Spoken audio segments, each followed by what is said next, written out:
Hello and welcome to the 4 Boxes PC assembly video. In these progressive times, it's vital that we keep in touch with new technology, for this is the way of the future in all areas of business, leisure, communications and entertainment. So we congratulate you on your purchase of your new PC. You have now made your first big step into the future, and through this video, we'll help you make a few more as we take you through all the physical aspects of assembly right through to a basic operation setup of your PC. Now, in front of you are 4 boxes. In them you have a monitor, a printer, a computer and a keyboard. The first thing you should do is check that you have all the right things in all of the boxes. First, the keyboard. Inside this box you should have the keyboard, instructions and a warranty card. Next is the monitor. That's the large cube-shaped box.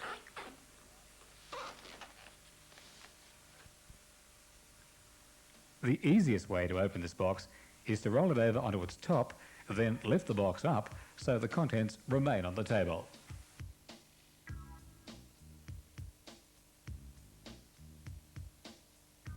After unwrapping all of the contents from the monitor box, you should have a monitor with a base, a power lead, a monitor video cable, instructions and a warranty card. Next is the computer box. Remove all the contents from the top.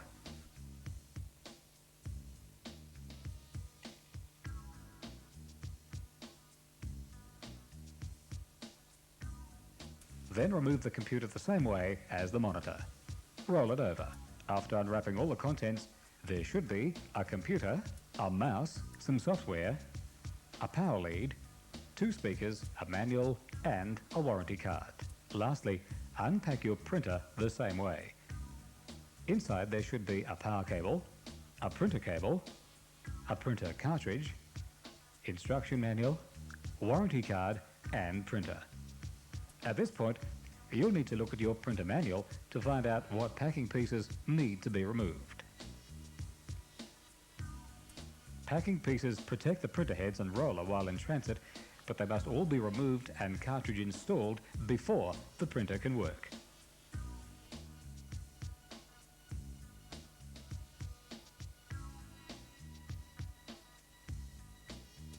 By the way, it's a good idea to keep all instruction manuals together for easy reference. So, you should now have in front of you a keyboard, monitor, computer and printer.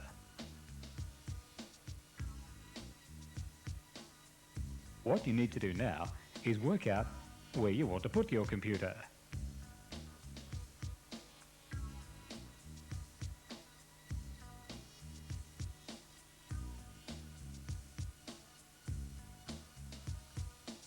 This may depend on the type of computer you have, as they come in 2 forms.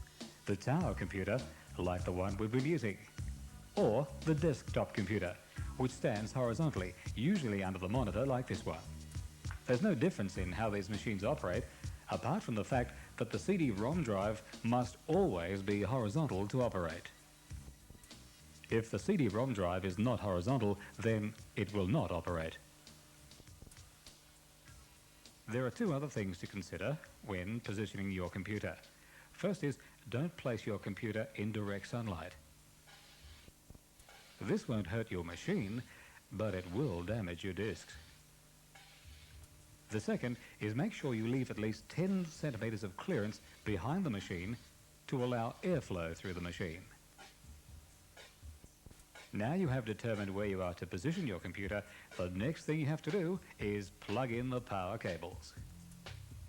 The first power cable will plug into the back of your computer in the only place it will fit, and the other end plugs into the wall socket, making sure all mains power on wall sockets are kept off. In some cases, you may need to use a multi-board power unit. Next is the power cable for your monitor. There are 2 different setups depending on your computer. One is a power lead that goes from your monitor directly into your computer and draws power from there. And the other plugs into your monitor and then into your wall socket.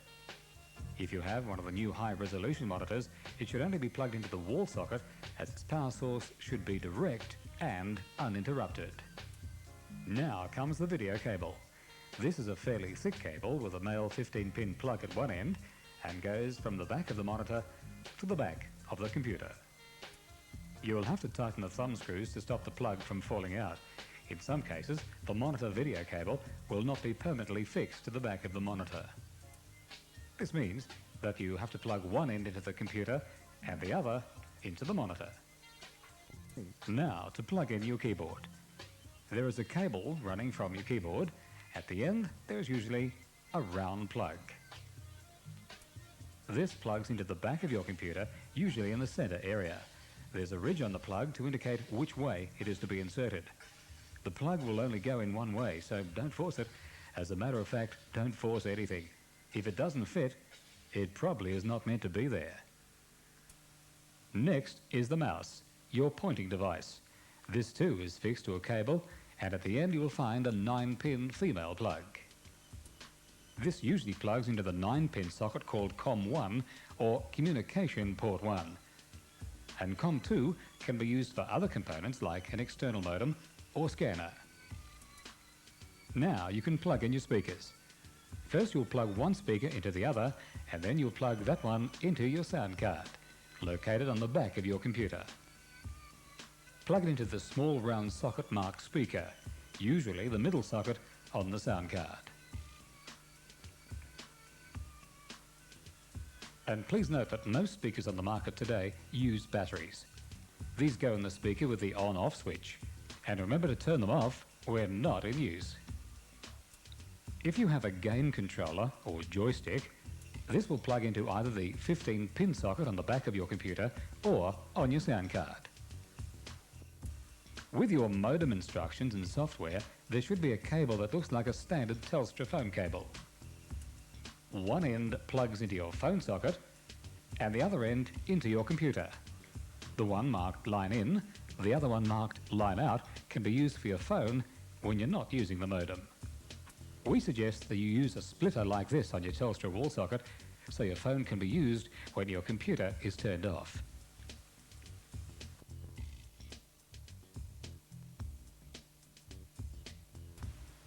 Next is your printer. With it should come two cables, the first being a power cable. The other is a 25-pin connector cable.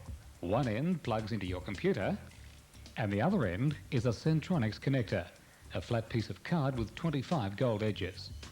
This plugs into the back of your printer. Now plug the printer power cable into mains and turn power on.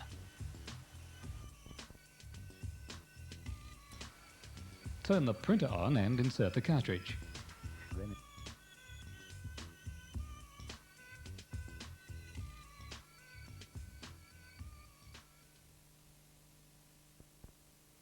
Then insert a blank sheet of paper into the paper tray. Press one or two function buttons on the front of the printer as described in your printer manual. Your printer will then print a predetermined test pattern consisting of all the possible symbols it's capable of printing. There are many different types of printers these days, and the most common are laser, inkjet and dot matrix. This one is an inkjet printer. You are now ready to turn your machine on. First, turn on your monitor, then your computer. Your computer should now be going through a series of tests and checks, both internal and external, making sure all components are plugged in properly and internal things are set correctly. Lights will flash and your monitor will scroll through text and numbers. Now this may take some time. At this point, if there are any errors, the computer will let you know. For example, if the keyboard is not plugged in properly, your monitor will display the following. If this occurs, push in your keyboard plug correctly and push the F1 key. If any error occurs that makes no sense at all to you, we suggest you contact your retailer. Depending on how your machine is set up, you'll end up with a screen showing Windows or what is called a DOS prompt. Your DOS prompt looks like this. In either case, if your screen is showing Windows or the DOS prompt, you have proved your computer is working. Congratulations and well done. You can now move on.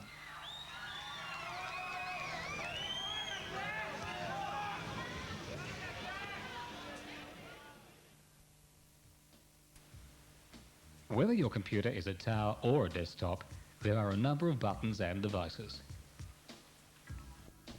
At the top of the machine, there is a CD-ROM player. This is where you put the CD games and programs you have purchased. On the CD-ROM itself, there's a volume button and a headphone socket, so as you can listen to what's being played. And, of course, the eject button. There's also a 3.5-inch disk drive. This is a smaller slot where you insert your computer disks. It has a button underneath to eject them. Then there is a power button. You will also see a turbo switch, and most machines no longer use these, as was used to operate older, slower programs. These days, programs are always run with a turbo switch in the high mode. There is a reset button. Pushing this button is equivalent to turning your computer off, then on again. It then goes through a series of tests. You will also see a number of LED displays, little lights, on the front of your computer. Now, one is to let you know that you have power to your machine. Another is letting you know what setting you have your turbo switch on, and the other to indicate that the internal hard disk is in operation. There will also be a keyhole on the front of the machine. Using this device turns off your keyboard for security reasons. But is not that useful, as the mouse is extensively used to access information. To use the mouse, you move it on the mouse pad, and an arrow moves around on your monitor screen. Once you are pointing at the thing you wish to use, click down on the left mouse button. At this point, you can be assured that all peripherals are working correctly.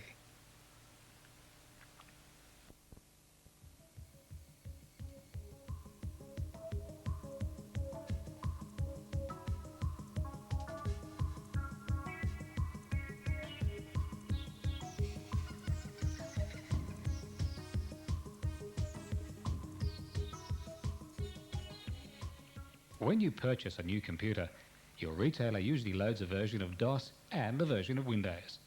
This means when you turn your computer on, you'll have a screen with little figures or a screen showing the C prompt.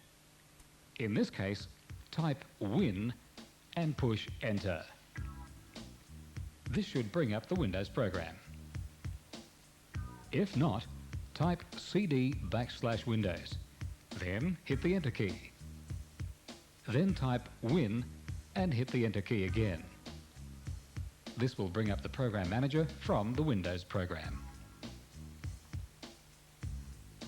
Across the top of the screen, you will see the words File, Options, Window, and Help. Using your mouse, point to File and click once on the left mouse button. Point to the word Run and click once using the left mouse button. Another box will appear. Type in the command that is printed on the disk, which contains the program you wish to load.